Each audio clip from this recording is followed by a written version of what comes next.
All right, here we are. It is Tuesday. I'm out to tomorrow here. This is Seattle Sports Weekly. Welcome everybody. Thank you for tuning in. And we're kind of getting this social media thing down a little bit, and that is in terms of Facebook Live, I believe. Yeah, we're doing that, and also on YouTube. So, kind of really trying to pick it up. And we will, and we'll continue in that aspect as we'll also do that when it comes down to the content itself. So, big show today. Always, we try to bring you riveting, kind of insightful stuff and hear from certain people. And today, too, as we will hear from Scott Largo. He is the founder of Student Advocacy Action. I'll have to ask him about that. But yeah, and also he'll talk a little, Seattle Seahawks hired Clint Kubiak as the new as the offensive coordinator.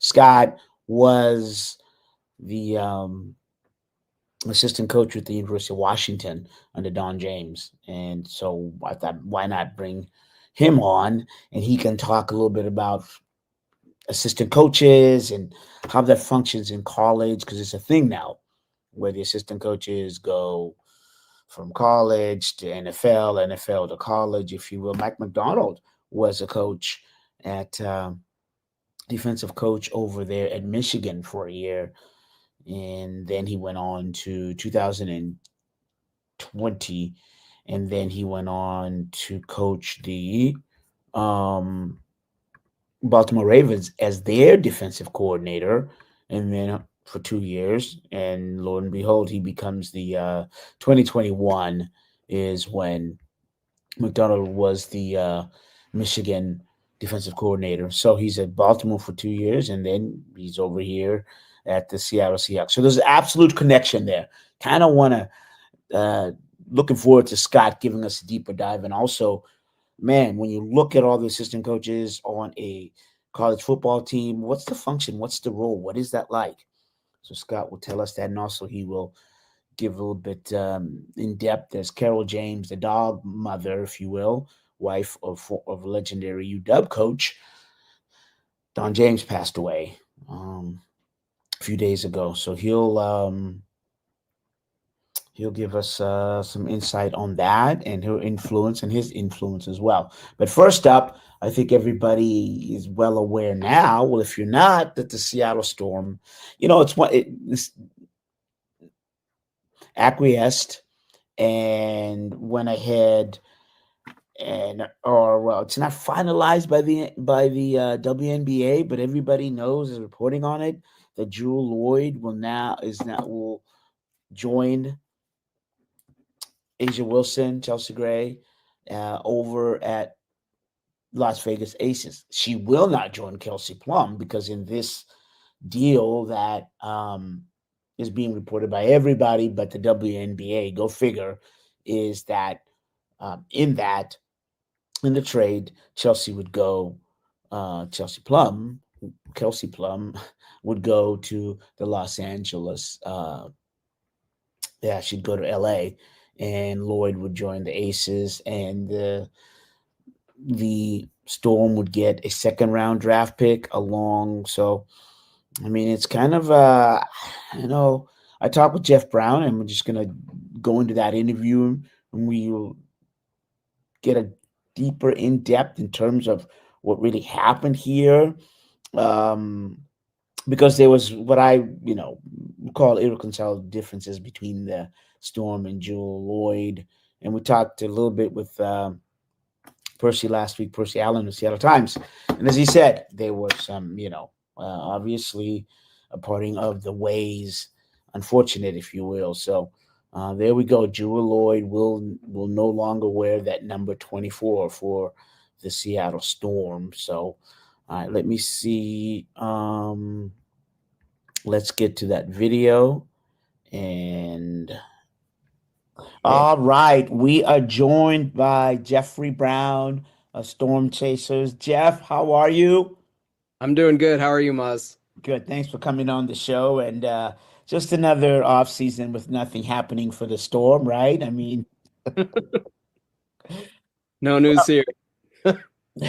couple days, it's not even official. You and I were talking off air a little bit just about Jewell Loyd, Las Vegas Aces, Kelsey Plum, and then the Sparks.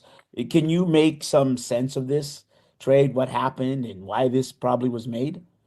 Yeah, well, I think it definitely probably starts from kind of what took place during the Storms season this past year in 2024. And, for whatever reason, things were a little bit off with Jewel.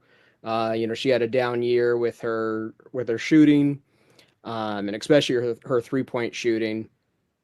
But as the as the season went on and everything, I know there was Coach Quinn had kind of talked about issues. Not she never called Jewel out like publicly like that, but she called out just certain players maybe not playing with as much, heart and hustle as she would want.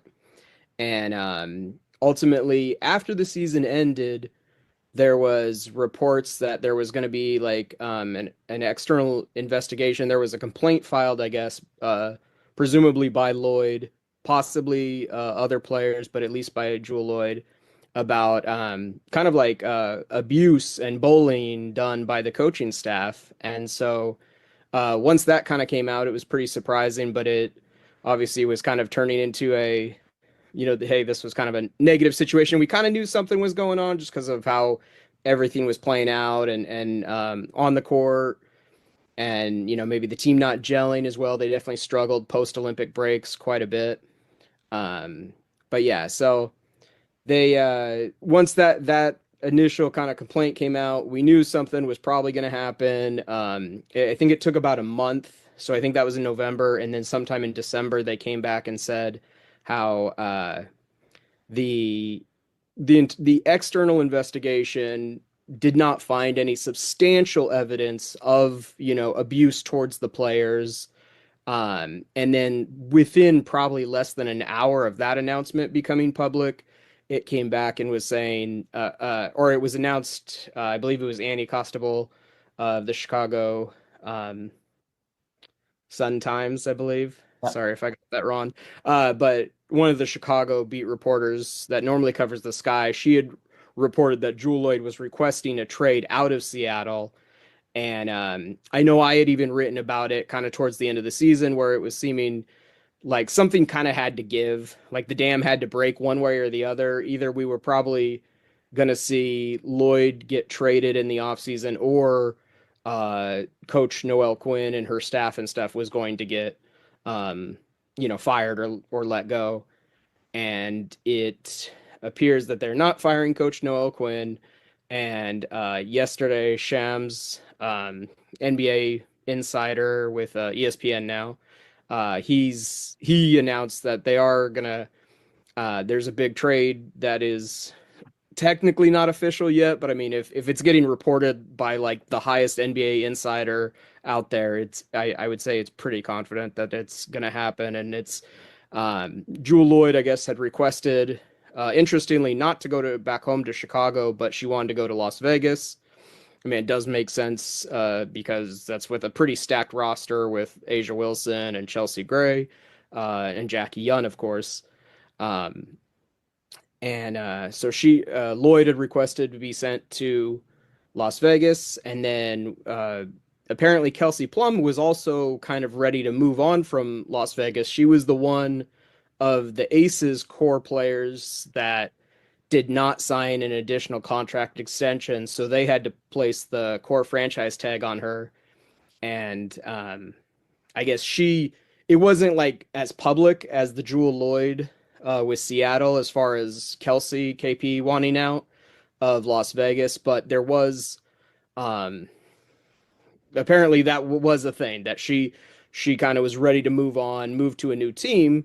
And of course, I think my initial thoughts was, well, hey, if Jewell wants out and Kelsey wants out, they could just do the one for one swap. I mean, it's a relatively even trade it would be because, you can argue Kelsey's a little, I think, 1 to 2 years younger. But they're both Jewell's a 6-time All-Star, I believe. KP is a 3-time All-Star. They're both very talented shooting guards. Both can be a little bit streaky shooters. Obviously, Jules had a little bit the down year this past season, or kind of the past 2 seasons. But even Plum, her shooting was a little bit down. I think like five. I think she went from like 47 or 46 or something down to about 41. It was about 5 percentage points um, over this past season from 23 to 24. Anyways, yeah, so but I guess Plum was not as interested in coming to Seattle, which, obviously you never know what the players really want, but it's a little surprising just because she did have so much success at the University of Washington. You would think that maybe that was a good fit, but whether it's maybe she didn't think she would fit well with Skylar Diggins Smith, maybe she wanted to, I don't know if she would rather play more of the point guard role, but that could have been an issue. Or it could be as simple as Plum. Plum obviously went to college at UW, but she is originally from Southern California, if I remember correctly, the San Diego area. Yeah.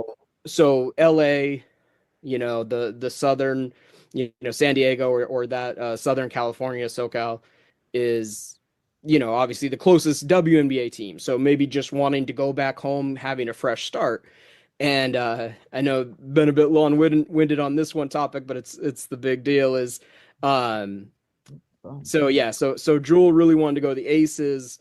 Kelsey Plum kind of wanted to be traded as well, but she didn't really want to come to Seattle. Or at least she much preferred to go to LA. And so that's how the LA Sparks got involved. Um, and so it is interesting though, because according to the reports, it sounds like LA is going to give up their number 2 overall pick to Seattle, where Seattle is going to give up Jewell Loyd to Las Vegas, and Seattle's also giving up their number 9 overall draft pick back to LA. And I kind of thought that might be the case. I can't remember if I specifically wrote about that or was just like maybe chatting in DMs or whatever with certain people, but that was kind of my feeling was because the initial reports were kind of saying that LA was not going to give up their 2-star rookies from last year, which would have been Cameron Brink or Rakia Jackson, um, and that they also weren't going to give up the number 2 overall pick. And so when I was like reading that, I'm like, why would Seattle agree to that then? I mean, they have to give up something or just go find another trade partner, right? Like, But Jeff, um, good. so just right there, I mean, Seattle basically moves up 5 spots. I mean, Seven, seven, seven. seven. I'm Yeah, sorry, nine. 7 spots. I mean, is that a big deal? I mean, we're not gonna Oh yeah. No, decipher. I think it's a huge deal, frankly. Yeah, Yes, I do, because I mean when you're talking that it's, they're probably similar to the NBA, but certainly in the WNBA, like, like obviously like in the NBA, like if you get number 1, you're getting like a LeBron James, or, number 1 or number 2, you're getting like top elite talent. In the WNBA, number 1 pick, you're getting, Brianna Stewart, you're getting an Asia Wilson, a Sabrina Ionescu, Lloyd. yeah, Jewell Loyd, of course. And so, yeah, that's a pretty significant difference to go from 9, which is in the back half of the first round, to, number 2 overall. And so yeah, I think that is a big difference. I'm sure LA was not really like thrilled about giving that up, but I ideally, or you would like to think from the Storm's perspective that they were like, hey, it's got to be, like either Rakia Jackson, who ironically the Storm, uh, or she was drafted, Rakia Jackson, out of Tennessee, was drafted by the Sparks with the 4th overall pick. But that was the Storm's pick, Right. and the Storm traded that to LA in order to free up enough, they attached that pick alongside Kia Nurse and her contract to the Sparks in order to be able to sign not only Skylar Diggins Smith last year, but also to sign Nneka Ogwumike. They weren't able to, without getting rid of Kia Nurse, they weren't able to sign both of those All Stars.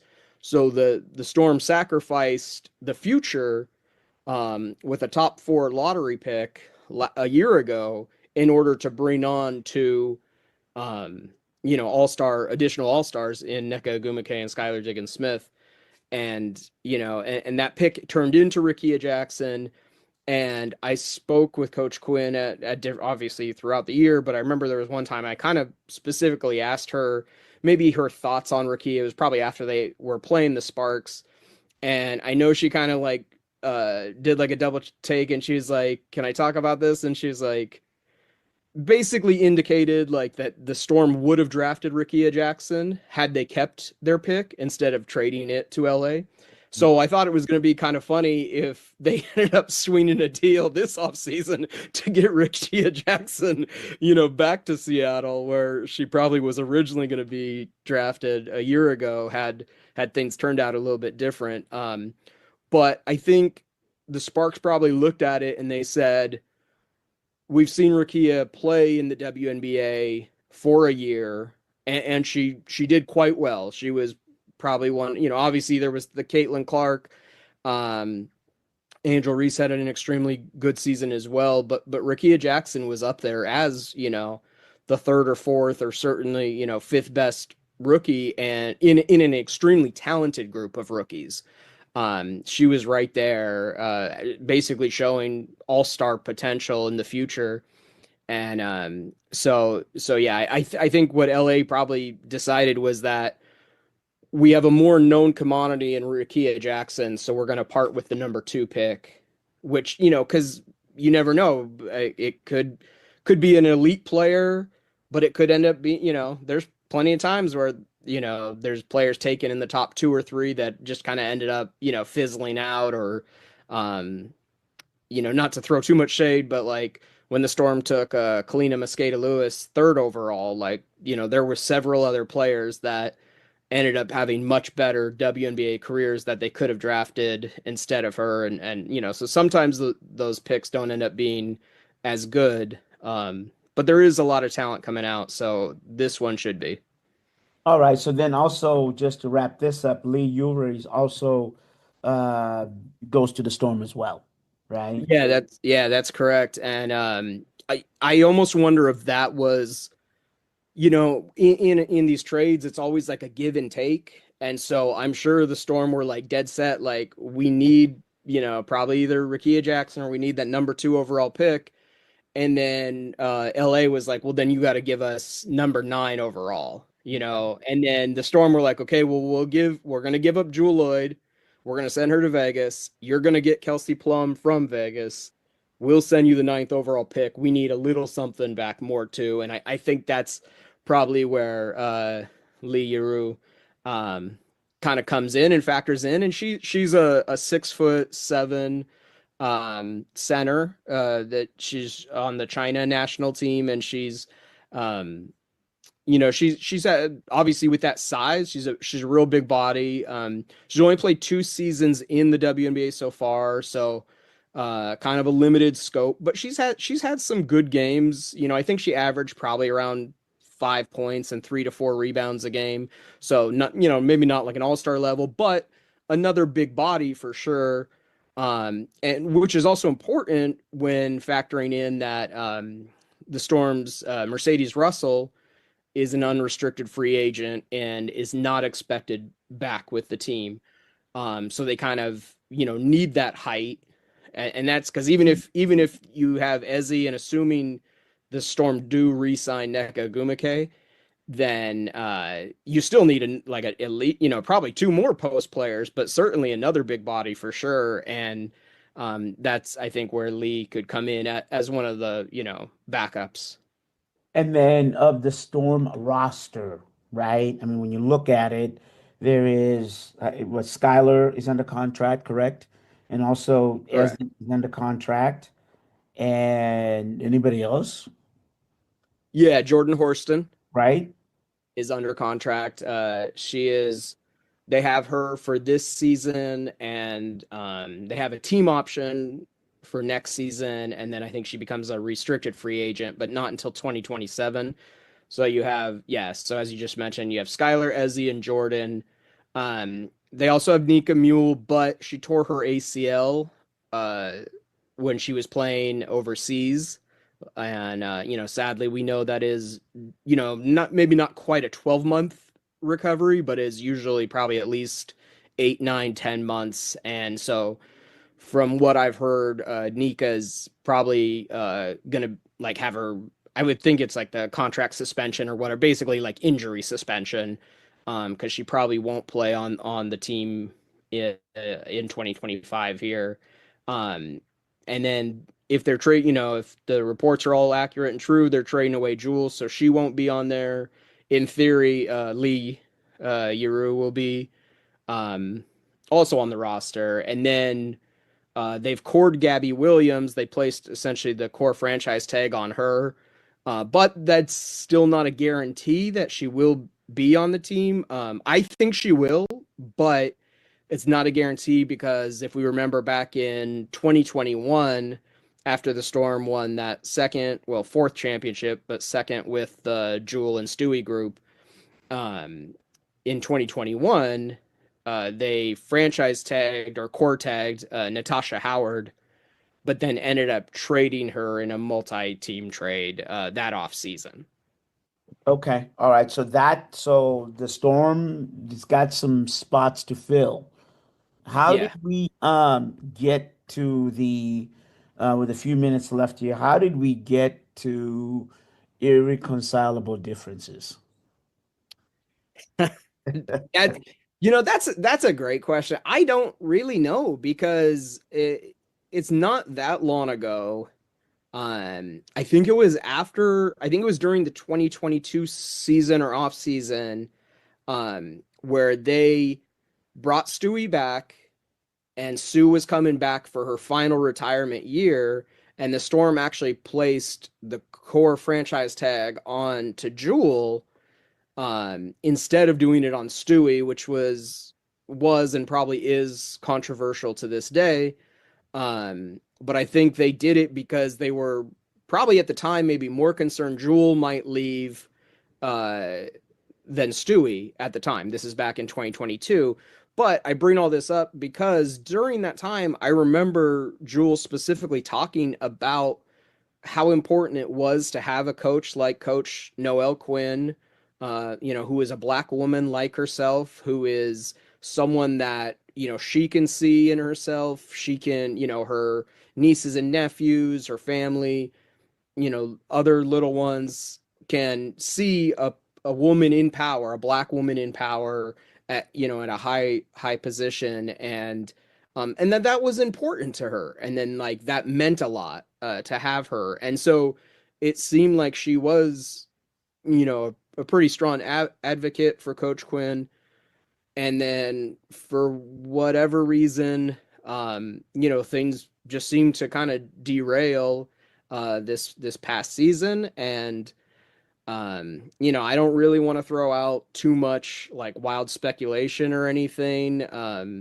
I think, probably just uh maybe either certain expectations from Quinn, and maybe Jewell felt like she was that Coach Quinn was maybe being too hard on her or pushing her too much, and it's like everyone, right, like works different as far as like, different teaching methods or different coaching styles.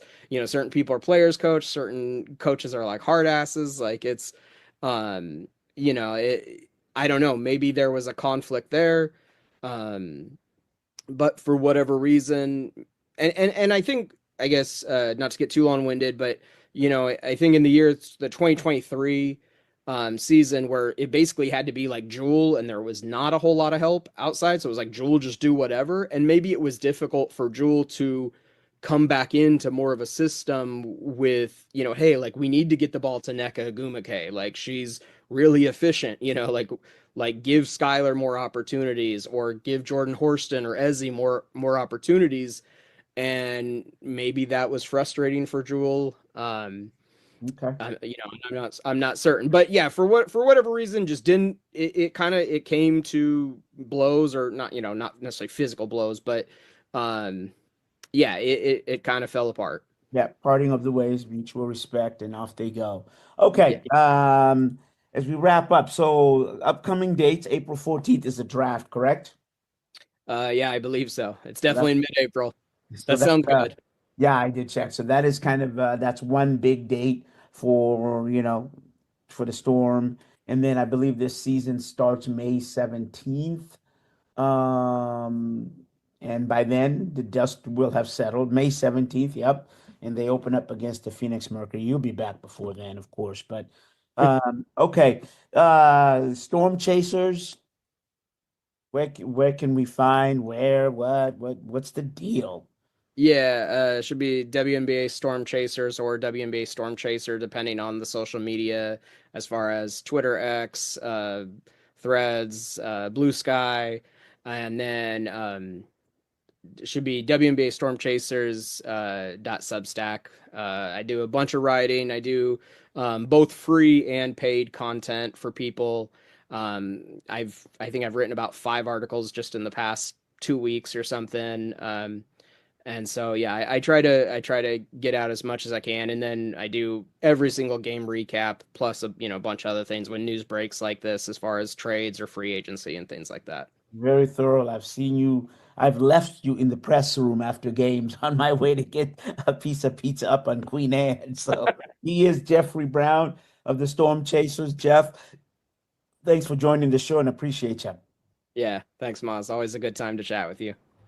All right, so there you go.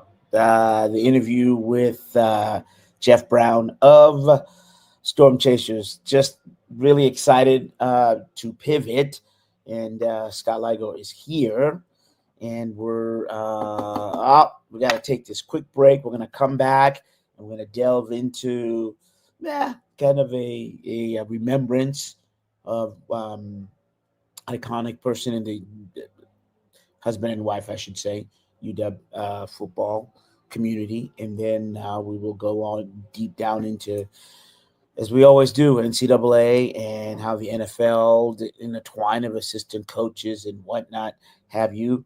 We'll do that right after we take the break. This is Seattle Sports Weekly. I'm Asvita Mariere. You are listening to Rainier Avenue Radio.world. Don't forget to log on www.rainieravenueradio.world.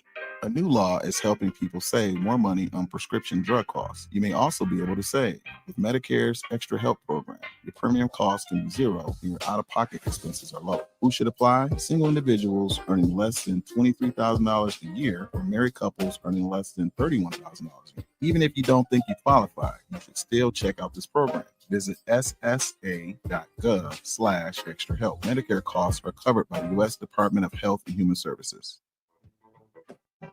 Hello, I'm Tony Young, and every week I will be your guide to the music of the Fab Four with my show With the Beatles.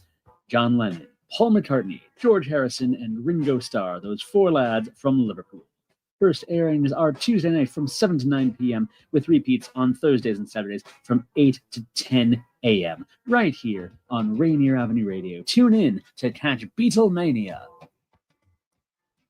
My name is BK, International Talent Scout. I'm bringing a brand new show to you called BK Presents. 30 minutes, non-stop, your favorite in gospel music studio session.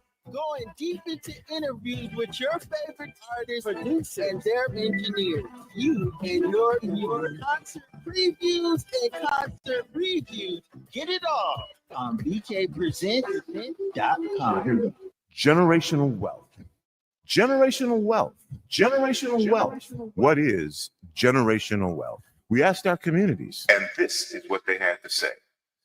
Generational wealth to me means to provide and establish wealth for generations to come, whether it be through real estate or through other equitable funding. Personally, It helps to work with a trusted financial professional to guide and steer you, because you're going to be making some decisions around how you spend your money, how you save your money, how you invest your money. Some of that will be strictly to increase the size of your wealth. Other parts of those investments might be something that you want to do that key to your purpose and your character. And you can manage to do both. This campaign to create awareness to generational wealth is brought to you by the Department of Neighborhood's Generational Wealth Initiative, the Washington Housing Finance Commission, and Rainier Avenue Radio.world. Here with the Rainier Avenue Radio traffic update. You can listen to us in your car 24/7 anytime by downloading the free TuneIn app. Once you do, search Rainier Avenue Radio. And remember, do not curse out your fellow drivers. This has been your Rainier Avenue Radio traffic update.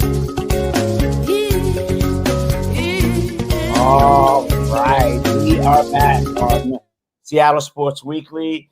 I'm Osvita Mara Ere. I mean, goodness, now we have traffic reports on Rainier Avenue Radio.world. Well, that's what happens when you're full-fledged radio station, because we do it all. So, Black History Month is coming up. So there's a conscience, the call to conscience, Black History Month, in honor of, opens up this Saturday from February the 1st, obviously, to the 28th, to be started by a live broadcast of opening ceremonies, and that's what we'll be doing here at Rainier Avenue Radio. So Saturday at 10 a.m. on Rainier Avenue Radio, and you can find out more about this year's exhibits and get your tickets at calltoconscience.world. It's right there on your screen. A whole lot of events going on through the whole month, and I always urge people, in all these celebrations, ethnic celebrations, there's stuff that happens in the city, but see what's happening in your neighborhood, whether it's Latino Heritage Month or whether it is Pride Month or all the other ethnic heritages, holidays, and festivals that are celebrated here in Seattle. And that's what I like about Seattle. There's so many of those. But so check out what's going on, on the city level and local, and at the very least, just how about being a good human being and saying hello to your neighbor and everybody that you meet, regardless of what month it is. And I think that's how we can begin to change the world. And we can do that. Each one of us can do that every day with each and every person that we meet. And moving on, we also, Rainier Avenue Radio, in their commitment to high school sports, this Saturday, we are broadcasting number 9 Eastside Catholic and number 1 Rainier Beach. This is the last game ever at the Crawford Court before they tear it down. If you remember, with our Metro Sports Weekly, we'll be back in the spring. Pat McCarthy and I, we talked about the minimum 2-year renovation of the Rainier Beach campus. And that game should be quite a match. It's a big game, too. Rainier Beach beat Garfield last night, and that game was broadcast here, Rainier Avenue Radio.world. And I believe Eastside Catholic won as well. So the Metro continues its dominance and showing its the athleticism that's there in every sport. And there you go. Speaking of the Metro League, and former Garfield High School football coach and also UW assistant coach Scott Largo. Coach, how are you? Well, man, Mass, how are you? I'm good. What do you got on there? What's that? CTG, buddy.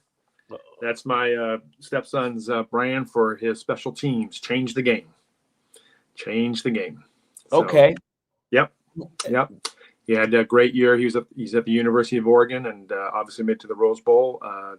We won't talk about the Rose Bowl, but we'll move forward from there. But great year and a great season, and a lot of good memories for a good year. So, but that's what the college playoffs for. Get to come back next year.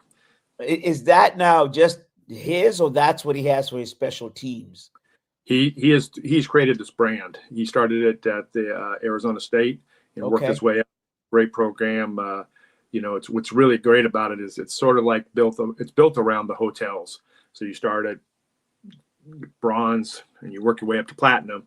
And if you're good enough to get to platinum, then you get some pretty cool things, i.e. your own personal shoes made for you.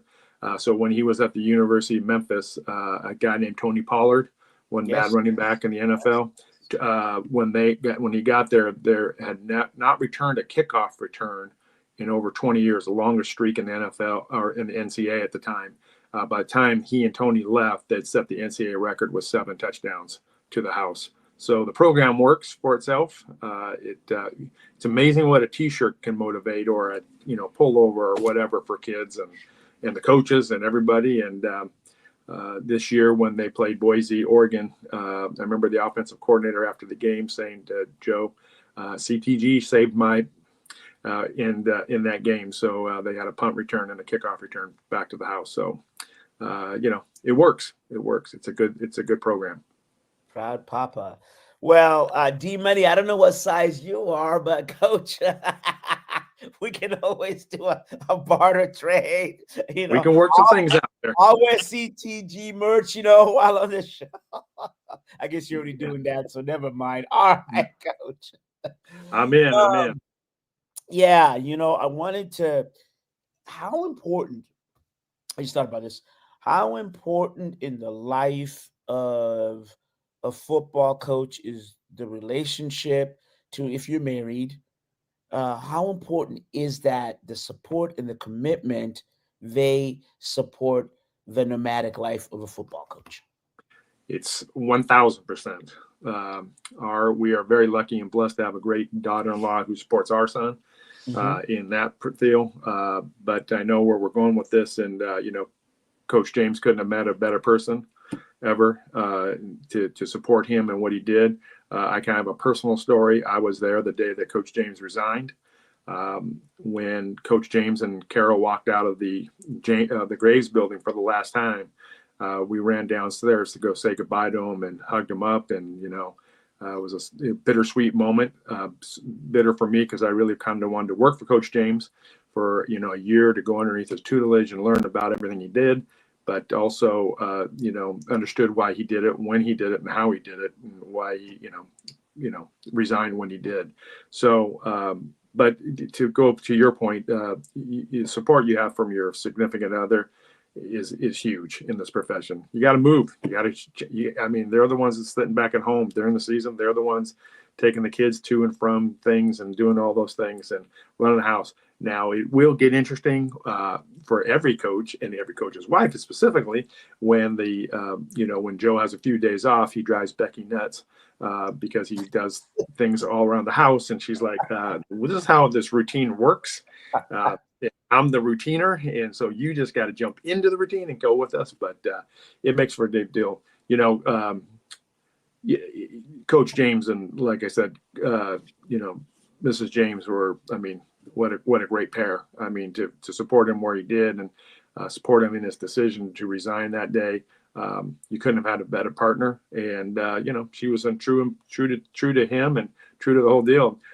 Coach Woodruff would tell us stories about when they would go on vacations together and everybody had a job to do. And one time, Coach Carroll didn't get downstairs to the lobby in time on the vacation, and they got in the car and left her at the lobby.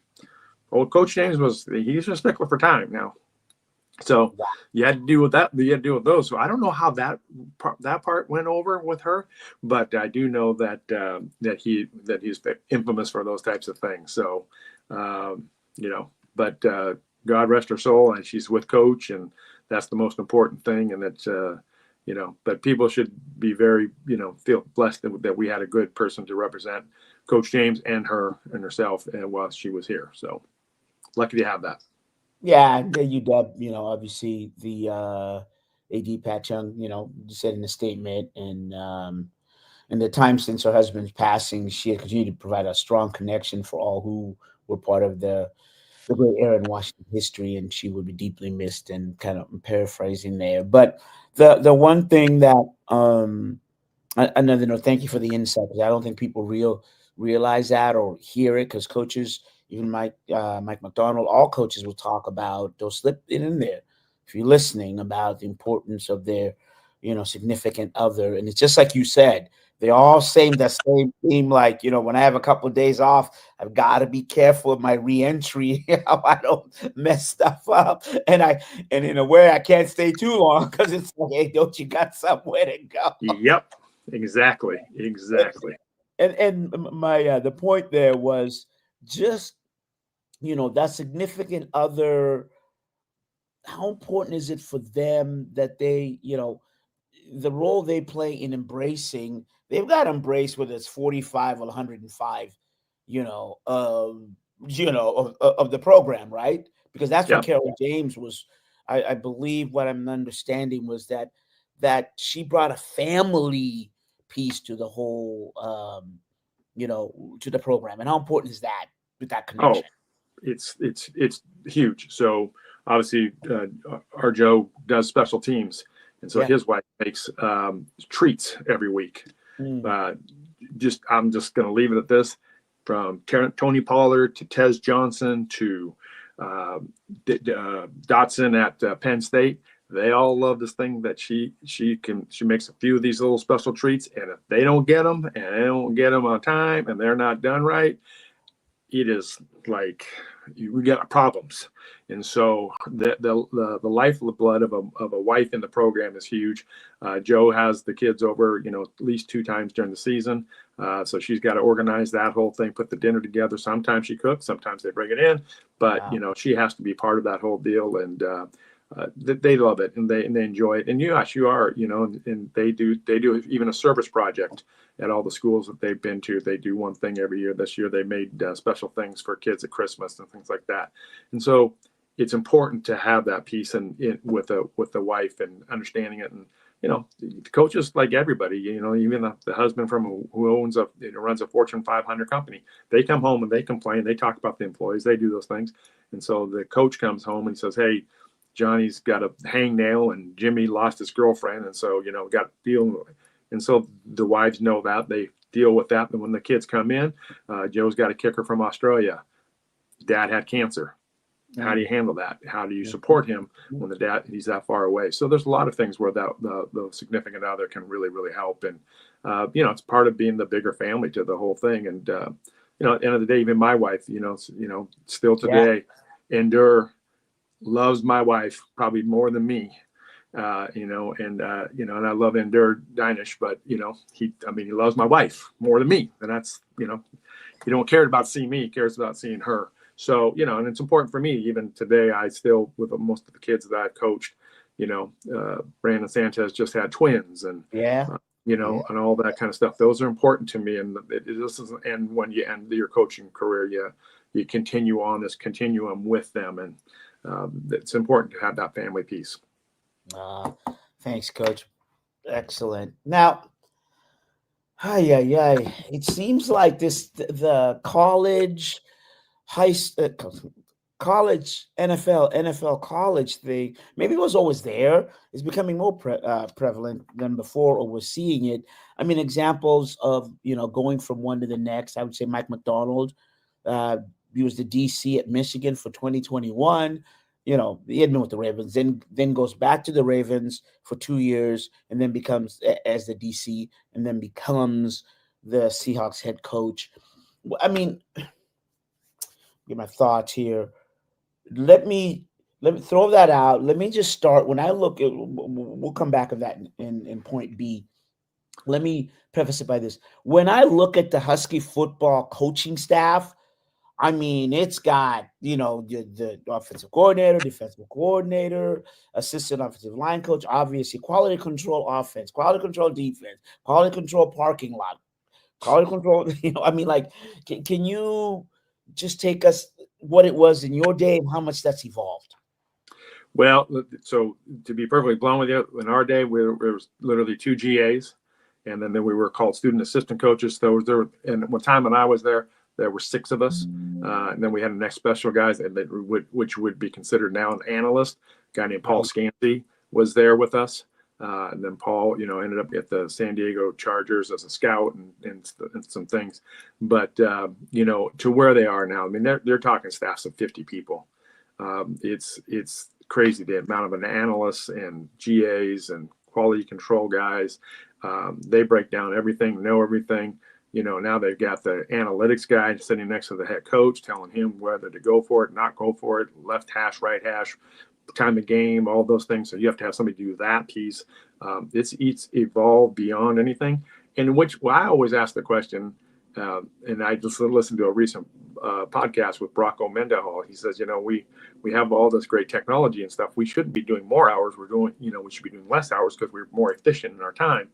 And he does that in his own deal. But on the other end of the stick, when you become so efficient in time, it creates you to have more time. And then you're like, well, I got to fill it in. It's the classic, if Maz is over there at X school, staying there till midnight, we're staying till 12:15.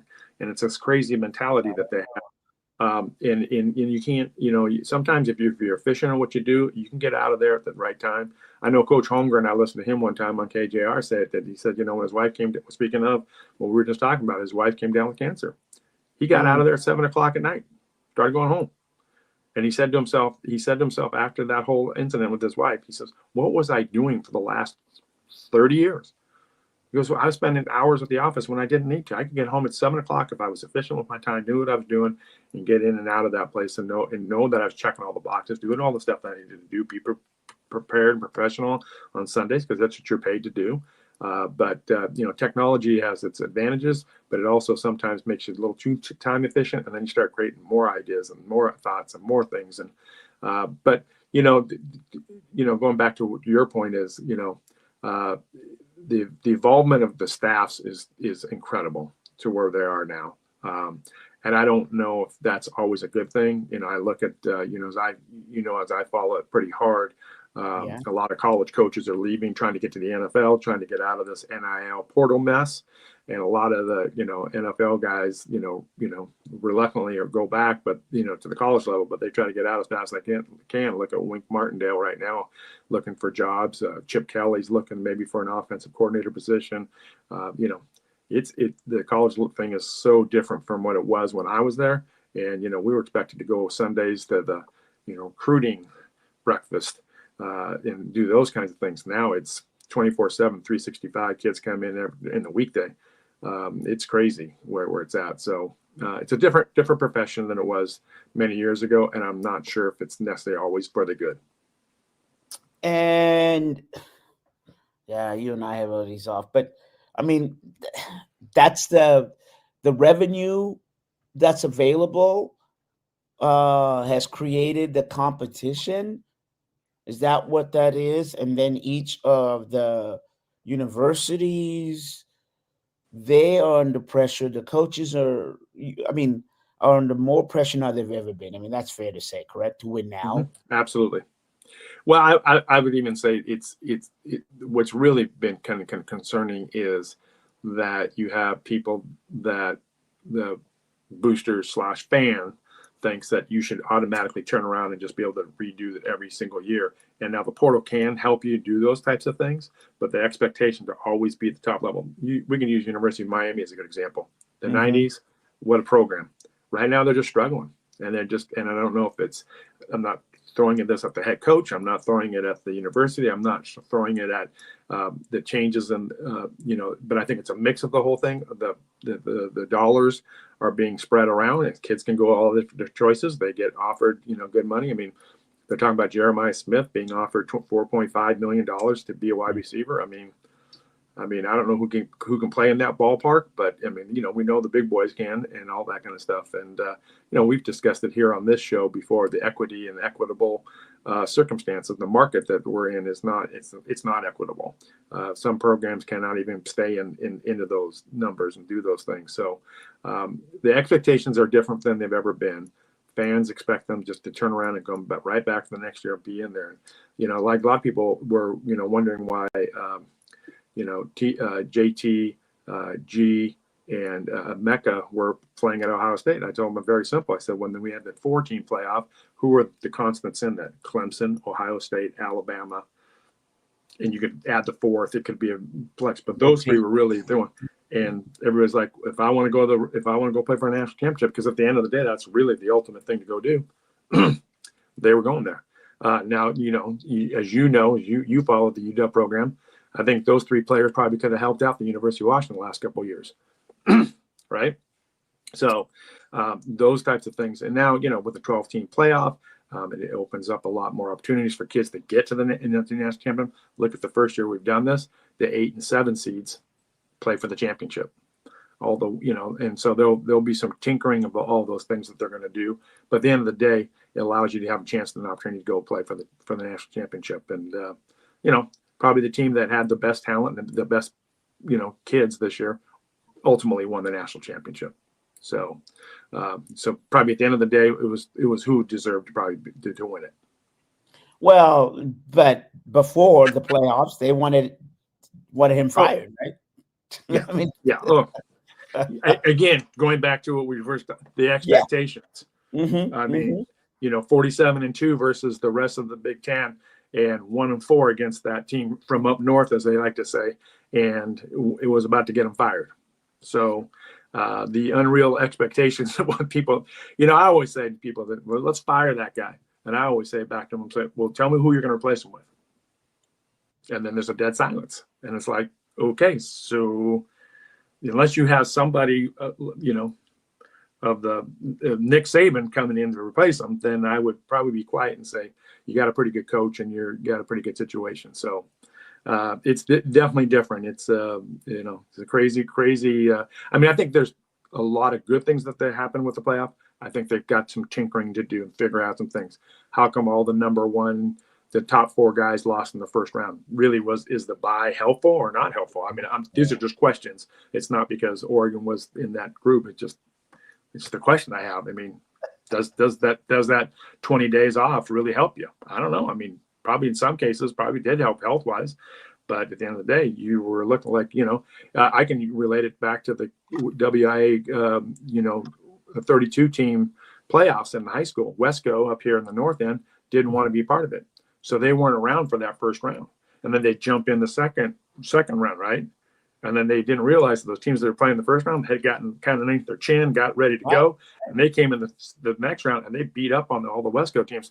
Wesco teams said, maybe we should jump into this first round and be part of this deal, because then we're part of the feeling of what it's going to feel like on Friday night and get going and make this thing happen. So I think at the end of the day that those programs are, they're going to have to do some tinkering. But I feel bad.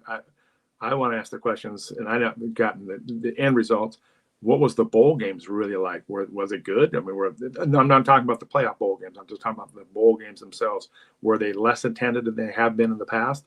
I mean, is there much value, or that so many kids opting out because they're getting ready for the NFL? I mean, I don't know. I mean, those are all questions they've got to think out and think this thing through and make sure that it's a positive situation for everybody. And for the people who think that the playoffs great, it's great. But if your team loses, it's over, man. There is no other next bowl game. You're done. You get to go home, and that's it. You're out of the whole thing. So it's there's some things they got to think about. But I think they've got a good set of what they're going to work from. All right, let me clean up a couple of things. I was smickering because I don't know if he just omitted to say we're talking about Ryan Day of Ohio State beat Michigan. It was funny because he didn't say any of that, and Oregon pops up. I just started laughing in my head. So those were the reference, y'all that are listening and watching. Yeah. So sorry about that. Yeah. You gotta know where Coach's allegiance is, and I don't think he was trying to admit that. A couple of things. I do think it's a different coaching. You have to be a good. It's a different type of coaching experience when you have a bye in the playoff. I do. I think who am I talking to?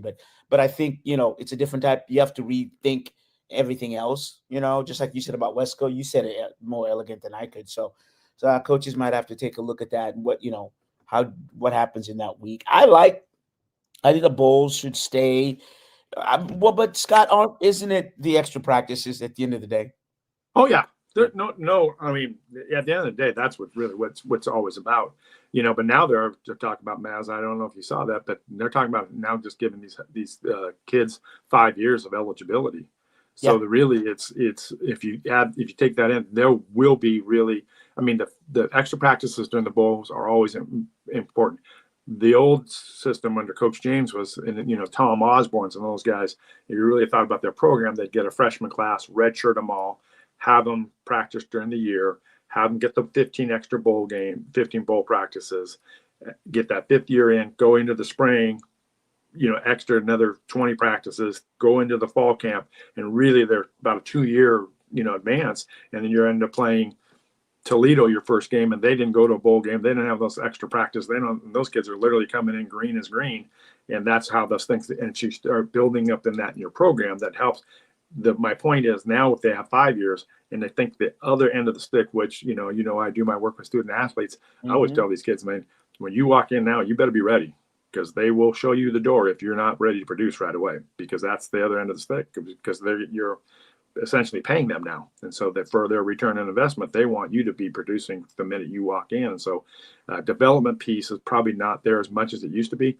But to your point, yes, every time you get 15 extra practices for any bowl game, that's what it's really about. And that's what you really, really want. And, that's what you're looking for. But even, for the playoff teams, it ends up about probably 25 extra practices, if you really think about it. But it does make it hard. I mean, I know that University of Oregon was gone for the 22nd to the 25th, had to show up the 26th at noon. So you kind of think about it from that perspective. There's some weird quirks in the scheduling. Now that gave them 2 weeks to prepare for Ohio State.